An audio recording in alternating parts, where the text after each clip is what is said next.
I'm Anya Forestell, the astrophysics student at the University of Waterloo.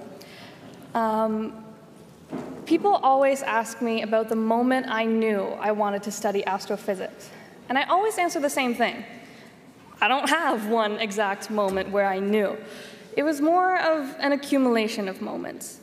Part of me fell in love with astrophysics the night I looked through a telescope, saw Jupiter's moons, and was overcome with awe. Part of me fell in love with astrophysics the day I finished reading Brian Greene's Fabric of the Cosmos and thought, okay, my mind is officially blown. He made things I thought were impossible seem possible. And part of me fell in love with astrophysics the day I attended one of Chris Hadfield's talks. It was the first time I thought, maybe I'll be an astronaut someday.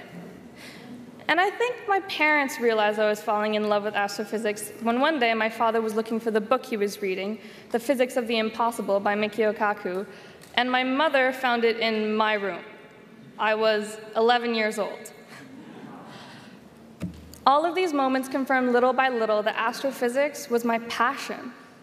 As a high school student, it never crossed my mind that I shouldn't enter this field. My parents, family, friends, teachers were all extremely supportive, and there were equal numbers of boys and girls in my math and science classes. I never had to face blatant gender inequality. But when I reached university, I saw something different. Sometimes I'd look up and realize that I was the only woman in a room full of 30 men. And I began to realize that indeed there is gender discrimination, though it is often subtle. It is hidden in the low percentage of females enrolled in STEM, veiled behind words like demanding, bossy, and overbearing, qualities which, when presented by men, would be seen as strength or confidence or fearlessness.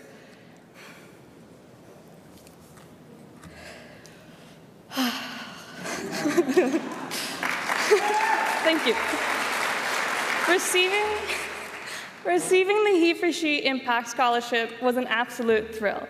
It has, of course, been a financial help, but it was much more than that. It gave me the confidence to run for vice president of the physics club twice. And also, I am proud to say that although there were low percentages of females on the physics club executive team in the past, as of this past week, the newly elected physics club is composed of just over 50% of women, and so I'm very happy to say that. And a few of those women told me afterwards that they would not have found the courage to run had other women not run alongside them.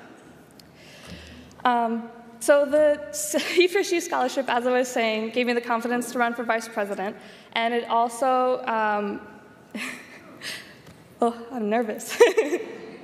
Thank you. It gave me the courage to run for vice president of the physics club, and it also was a confirmation of my choice to pursue a career that I love. It sparked new conversations both within my university and even as far as China, when I was contacted by someone in the Canadian consulate in Shanghai who wanted to know more about my scholarship. And finally, this scholarship has broadened my own thinking about what I can do and how I can be more involved in promoting gender equality in STEM. It encouraged me to participate in much-needed conversations on things like bias, inclusion, and equal pay for equal work. We still have a long way to go before we reach equality in STEM, but my hope is that all women and girls will have the confidence to pursue their passions no matter what they are, and that all women and girls will feel not only respected, but welcomed and valued in whatever fields they choose. Thank you.